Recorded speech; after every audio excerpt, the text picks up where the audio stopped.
झांसी की रानी का नाम सुना? झांसी की रानी ने कहां पे क्रांति की थी? झांसी। झांसी की रानी कहां क्रांति करेगी? झांसी। लेकिन झांसी में झांसी की रानी अंग्रेजों से हार गए। तो जब झांसी की रानी झांसी में हार गए, झांसी की रानी चले गए ग्वालियर। ग्वालियर का राजा था वो था जीवाजी राव सिंधिया। क्या नाम था? झांसी की रानी ने जीवाजी राव सिंधिया कहा कि जीवाजी राव सिंधिया, हम दोनों मिलकर बहन भाई लड़ते हैं और अंग्रेजों को देश से बाहर भगाते हैं।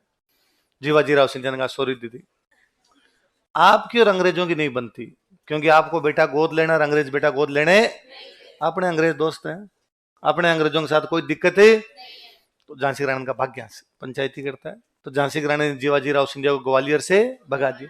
अब ग्वालियर पे कब्जा किसका? और झांसी की रानी ने कहा, अब हम आजादी दिलवाएंगे।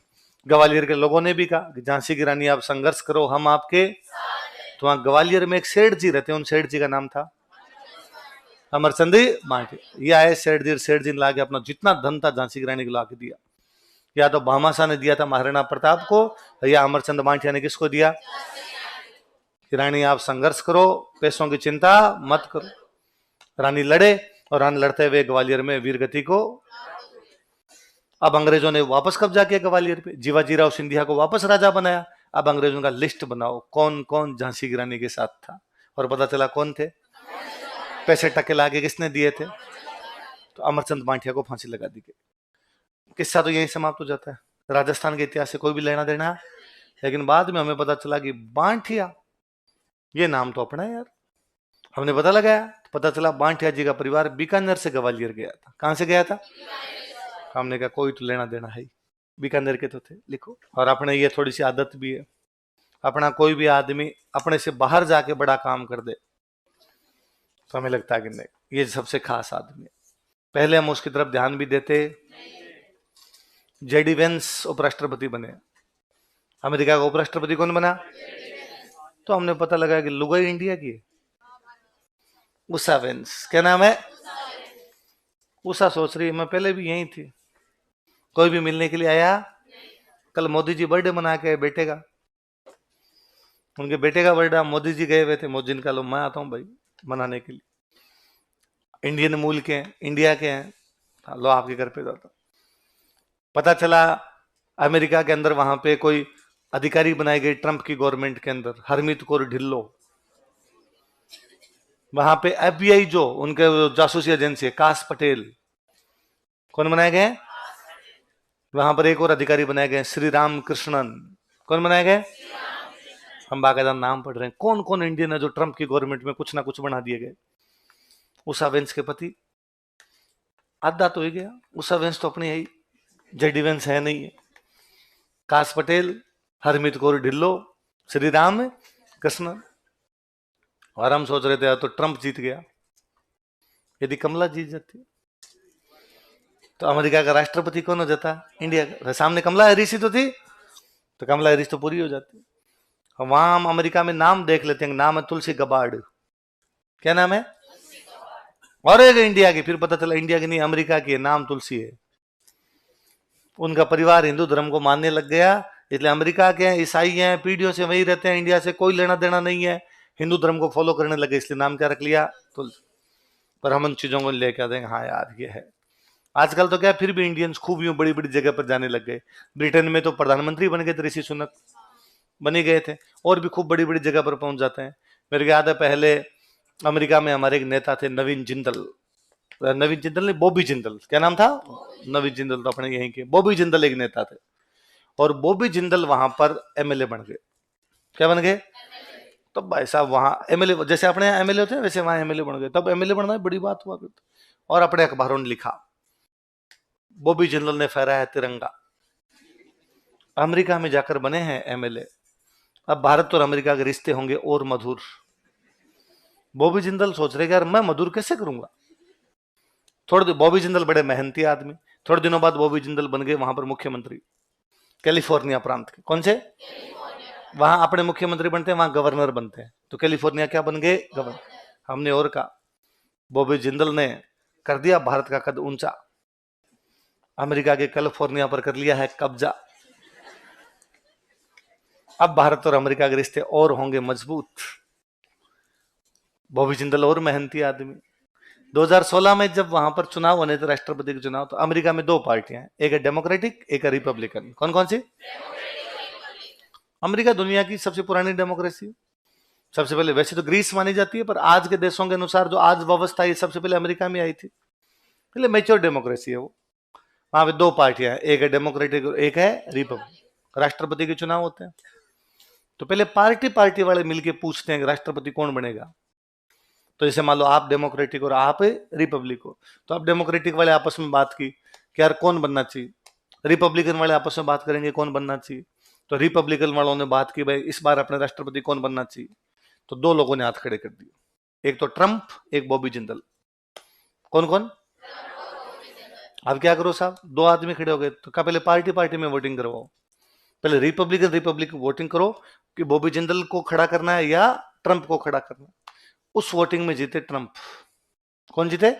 मान लो उस वोटिंग में जीत जाते बॉबी जिंदल, तो 2016 में पक्का ही था कि रिपब्लिकन जीतेंगे, क्योंकि लगातार 2 बार से डेमोक्रेटिक जीत रहे थे। बराक ओबामा 2 बार से था, इसलिए जनता डेमोक्रेटिक से परेशान थी। इस बार बढ़ना तो किसी ना किसी रिपब्लिकन को था, तो ट्रंप जीत गए, इसलिए चुनाव में भी कौन खड़े हुए? ट्रंप। इसलिए जीते भी कौन? ट्रंप। यदि बॉबी जिंदल जीत जाता तो बॉबी जिंदल क्या बनते? देश अमेरिका के। अब बॉबी जिंदल रिपब्लिकन का चुनाव लड़ा तो भी अपने अखबार के मेन पेज, पार्टी का चुनाव, पार्टी के अंदर अंदर, एक कदम दूर है व्हाइट हाउस पर कब्जा करने से।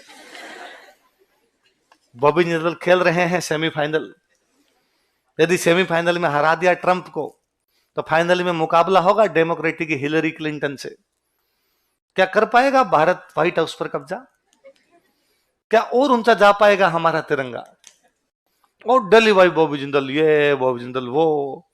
दिवाली के आसपास का टाइम था जब वहां पर चुनाव चल रहे थे, और ट्रंप की जो पुत्र वधू थी उसकी एक फोटो आई, जिसमें एक मंदिर के आगे छोटे छोटे बच्चे खड़े, हिंदुओं का टेम्पल है, बच्चे खड़े, और वो बच्चों के साथ में फुलझड़ी जला रखी है। उसने अपने अखबार में वापस लिखा, यह होता है असर, ट्रंप की पुत्र वधू को भी हिंदुओं को करना पड़ रहा है राजी, जलानी पड़ गई फुलझड़ी, बॉबी जिंदल दे रहे हैं पूरी टक्कर। जनता मीडिया वाले अपने घर तक पहुंचे हुए, बॉबी जिंदल का जो भारत में घर था वहां तक पहुंचे हुए। यही है वो घर जहां से गए थे बॉबी जिंदल के दादाजी, इसी चूल्हे पर बनाती थी उनकी दादी जी रोटियां। देखिए घर की दीवारों को, मीडिया वाले अपने यूं तेज बढ़ते हैं, घर तक ढूंढ लेते हैं, माहौल बना हुआ भयंकर, बॉबी जिंदल बॉबी जिंदल बॉबी जिंदल सब अखबारों के अंदर। एक दिन बॉबी जिंदल अपने घर से बाहर निकले, अमेरिका में प्रचार के लिए बाहर जा रहे हैं। अमेरिका के पत्रकारों में से किसी एक पत्रकार ने पूछा कि Bobby are you an American? Bobby Jindal ने पहला तो बुरा सा मुंह बनाया, उसने कहा नो। नहीं, आर यू एन इंडियन? उसने पहले तो बड़ा बुरा सा मुंह बनाया, उसने फिर कहा no, I am an American and proud to be an American. आपने वालों का बहस ऐसा कितने दिनों से मर्सी गा रहे हैं हम तुम्हारे, सुबह शाम तुम्हारा लिख रहे हैं, पर मुझे उस दिन बॉबी जिंदल अच्छा लगा। जिसकी खाओ बाजरी वह देश जिसने आपको राष्ट्रपति बनने का अवसर उपलब्ध करवाया है, वह देश जिस देश में आप दूसरे देश के होने के बावजूद भी वहां के किसी प्रांत के गवर्नर बन सकते हो, वह देश जो आपको प्रगति के अवसर उपलब्ध करवाता है। आप भले ही किसी भी देश से आए होंगे, पर अब आपकी पूरी निष्ठा, पूरा समर्पण उस देश के प्रति होना चाहिए। अब आप इंडिया इंडिया मत करो, वहां जाकर इंडिया इंडिया करना तो इंडिया जाओ। अब आप अमेरिका के हो, अमेरिका के भविष्य के लिए, प्रगति के लिए जो कुछ करना है वो करो। ये तो ठीक वैसा ही है कि मान लो सोनिया गांधी अपने यहाँ की प्रधानमंत्री बन जाए और वो बाद में कह दे मुझे इटली का होने में बड़ा गर्व है, तो हमें कितना बुरा लगे। उल्टा सोनिया गांधी नहीं बने थे तो भी उस समय खूब सारा जब यूं बात आई कि 2004 में कांग्रेस की गवर्नमेंट बनने वाली है तो सोनिया गांधी बन सकती है, तो लोगों ने कहा कैसे बन सकती है, इटली की आगे कैसे बन सकती है यहाँ पे, तो अपने वाला बन रहा है ना, है ना। तो उन देशों की मैच्योरिटी है कि वो देश इन चीजों पे ध्यान नहीं देते कि कौन कौन से देश का है। यदि वो अमेरिका में रहता है, अमेरिका की भलाई के लिए काम करता है, तो उस व्यक्ति को मौका मिलना। ऋषि सुनक इंग्लैंड का प्रधानमंत्री है। आप इस बात को सोच के देखो, कोई गोरा आदमी भारत का प्रधानमंत्री बन जाए। हमारे अखबार वाले रंग वापस लगे, ईस्ट इंडिया कंपनी का दोबारा हुआ कब्जा एक बार फिर हो चुके हैं हम गुलाम। क्या आजादी कोई काम नहीं आई? क्या भगत सिंह गांधी जी इस दिन के लिए हमें आजाद करके गए थे? शहीदों का बलिदान क्या व्यर्थ चला जाएगा? क्या अब गोरे पुनः कालों पर कब्जा कर लेंगे? क्या पुनः नस्ली भेदभाव होगा हमारे देश में? इंग्लैंड में ऋषि सुनक बना, तब इंग्लैंड के अखबारों ने तो नहीं लिखा कि भारत लेगा बदला? किया था इंग्लैंड ने भारत पर कब्जा, अब भारतीयों ने आकर वापस कर लिया इंग्लैंड पर कब्जा। कभी करते थे गोरे कालों पर राज, अब काले करेंगे गोरों पर राज। नहीं लिखा ना? ये उन देशों की मेच्योरिटी। हमारे देश में अभी ये मेच्योरिटी नहीं बाकी है। हम इस बारे में मतलब कोई मेरे समेत अपने कोई कह दे कि यार इंग्लैंड का कोई आदमी आगे तुम्हारा प्रधानमंत्री ऐसे मत करो यार, जीव दुखता है, ये बात ही मत करो। कम से कम वो बना रहे हैं ना, उनके किसी प्रकार की ऐसी कोई बात है, बन गए ऋषि सुनक बन गए तो ऋषि सुनक बन गए, जितने दिन रहने थे उनको रह लिया। आगे भी यदि उनको मौके मिलेंगे, यदि वो जीत पाए तो वो बन सकते हैं। तो वो मेच्योर डेमोक्रेसी है। अपने क्या है, आदत है, अपना कोई बंदा बाहर जाके कुछ भी ढंग का काम कर देता है, हम फटाफट कहते हैं कि वह बंदा हमारा। हरगोविंद खुराना को नोबेल पुरस्कार मिला था, है ना? हरगोविंद खुराना वैज्ञानिक में नोबेल मिला उनको, और नोबेल मिलता है, हमने देखा खुराना अरे अपना आदमी है, और हमने भाई साहब पूरी दुकानें तक ढूंढ ली। यही है वो दुकान जहां से चाट पपड़ी खाया करते थे हरगोविंद खुराना के पिताजी। इतना हल्ला मचाया हमने, हरगोविंद खुराना हरगोविंद खुराना हरगोविंद खुराना। हरगोविंद खुराना ने फोन करके कहा इंडिया को कि मेरा नाम लेना बंद करो, मेरा तुम्हारे से कोई लेना देना नहीं है, और मैं तुम्हारे देश में होता तो चाट पपड़ी खा रहा होता अब तक। ये वैज्ञानिक बनने के अवसर मुझे इस देश ने उपलब्ध करो, इसलिए मैं देश का हूं, तुम्हारे से मेरा कोई लेना देना। तो अपने वालों का सॉरी। एक नोबेल मिला था वीएस नॉयपॉल, वीएस नॉयपॉल को मिला था। वीएस नॉयपॉल का नाम हमने देखा था, अपना बंदा, अपना साहित्य का नोबेल मिला था, हमने वापस लिखा। वीएस नॉयपॉल ने भी बाद में कहा था कि ना ठीक है, मेरे रूट्स इंडिया से जुड़ते हैं, बहुत अच्छी बात है, मैंने वहां से खूब सीखा है, मेरे परिवार वाले वहां से आए थे, पर अब मेरा उनसे कोई भी लेना देना, मैं जिस देश में रहता हूँ उसी देश का हूँ। तो अपने को यूं आदत है, थोड़े थोड़े दिनों में मचमची उठती है, यूं देखते हैं कि कौन अपना सुनीता विलियम्स हाँ अंतरिक्ष गई है, तो हम बाद में ढूंढ के लाएंगे।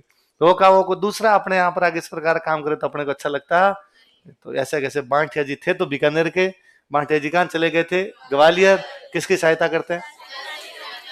ले दे के अपने क्रांति में मोटी मोटी बात इतनी ही थी। पर झांसी की रानी के एक सेनापति थे, उनका नाम था तांत्या टोपे। क्या नाम था? हेडिंग डालो, तांत्या टोपे। उनके बारे में पढ़ते हैं थोड़ा। तांत्या टोपे थोड़ा सिलेबस बढ़ा गए अपना। तांत्या टोपे कहानी और जोरदार। अंग्रेजों और मराठों के बीच में तीसरा अंग्रेज मराठा युद्ध होता है 1817-18 में। थर्ड एंग्लो मराठा वॉर कब हुआ था? 1817-18 में। अंग्रेजों ने जैसे ही मराठों को हराया, फिर अंग्रेजों ने कहा ऐसा क्या है, पिछली बार 1803 से 6 में जो लड़ाई हुई थी, 1803 टू 1806 में जो लड़ाई हुई, उसमें मराठों को हरा दिया था। फिर ये 12 साल बाद मराठे वापस खड़े हो गए, तो लोगों ने कहा साहब मराठों की यूनियन है। क्या बात करते हो? कौन कौन? सिंधिया, होलकर, भोंसले, गायकवाड़ और पेशवा, ये 5 लोग मिलकर मराठा संघ बनाते हैं। क्या बनाते हैं? संघ होता है तो संगठन में शक्ति है। फिर एक बार आ रहे, थोड़े दिनों बाद वापस जाओ आगे, वापस लड़ लिए। और यूनियन का हेड है पेशवा। हेड कौन है? तो इस हेड को हटा दो, हेड ही काट दोगे तो नीचे वाला कुछ भी करेगा। तो गए पेशवा के पास। पेशवा कौन था? बाजीराव सेकंड। कौन था? और बाजीराव सेकंड को जाकर भैया आज के बाद में आप नाम के आगे पेशवा नहीं लगाओगे, पेशवा का पद बस 1818 तक पेशवा बनने थे, आप बन गए, अब कोई भी पेशवा बनेगा नहीं, और आप हटो इस पद से। पेशवा ने कहा ठीक है, बाजीराव ने कहा ठीक है, मैं हटने के लिए तैयार हूं, और पुणे में नहीं रहोगे, पुणे में रहोगे तो वापस पंगे करोगे, तो मैं कहां जाऊं? कानपुर। कहां जाओगे? और कानपुर के पास ये गांव है बिठूर, उस बिठूर में जाके बैठ जाओ। तो पेशवा ने कहा पुणे में तो मेरे यहाँ घर है, टैक्स देती है जनता, वहां खर्चा पानी, अंग्रेजों का पेंशन देंगे। क्या देंगे? तो बाजीराव सेकंड ने नाम के आगे से पेशवा पद हटा दिया और मान लिया कि आज के बाद कोई भी पेशवा बनेगा नहीं। कहां जाके बैठ गए? बिठूर। और किसकी पेंशन लेने लगे? अब बाजीराव सेकंड की मृत्यु हुई। बाजीराव सेकंड की मृत्यु हुई तो उनके बेटे नाना साहब धुंधुपंत, है ना, नाना साहब, मराठों में टाबर को नाना ही कहते हैं, तो नाना साहब। तो नाना साहब अंग्रेजों के पास गए, अंग्रेजों को जाकर अंग्रेजों पेंशन दो। अंग्रेजों ने कहा भाई साहब आपका परिचय, आपकी तारीफ। नाना साहब ने कहा मैं तारीफ खुद नहीं करता, लोग रखता हूं साथ में, करो रे तारीफ करो। लोगों ने कहा साहब ये पेशवा जी है, बाजीराव सेकंड के बेटे। अंग्रेजों ने कहा सुनो, ध्यान से सुनना बात को, पेशवा आपके पापा भी नहीं थे। 1818 में पेशवा का पद समाप्त कर दिया गया। उसके बाद कोई भी पेशवा, पर आपके पापा जी लास्ट पेशवा थे, उनको हमने पेशवा के पद से हटाया था। कोई भी आदमी जब अपनी नौकरी छोड़ता है ना तो उसको पेंशन मिलती है। आप आरएस लगोगे, आरएस से जब घर जाओगे तो सरकार क्या देगी? पेंशन। वो पेशवा के पद से उनको भेजा गया तो उनको हमने क्या दी? पर आप आरएस लगोगे, आप हटोगे, आपको पेंशन मिलेगी, फिर आपके बेटे को मिलेगी क्या? नहीं मिलेगी वो पेंशन। तो अंग्रेजों ने कहा इनको किस बात की पेंशन है? नाना साहब ने कहा देख लेना, मैं तुम्हारे खिलाफ क्रांति कर दूंगा। अंग्रेजों का ये पहले करके देखो, ये जो अभी बोला ना ये करो तुम सबसे पहले। तो नाना साहब ने कानपुर में क्या कर दी? तो नाना साहब के सेनापति टॉप है, कौन है? तो नाना साहब को बहुत जल्दी समझ में आएगी, पार पड़ेगी। नाना साहब निकल गए नेपाल। कहा निकल गए? अब तात्या टोपे क्या करे? तो तात्या टोपे चले गए झांसी की रानी ग्वालियर में लड़ते हुए वीरगति को। अब तात्या टोपे क्या करे? अब तात्या टोपे आगे आगे, अंग्रेज उनके इस चक्कर में तात्या टोपे 2 बार राजस्थान आ गए, 2 बार। और हमारा सिलेबस लिखो।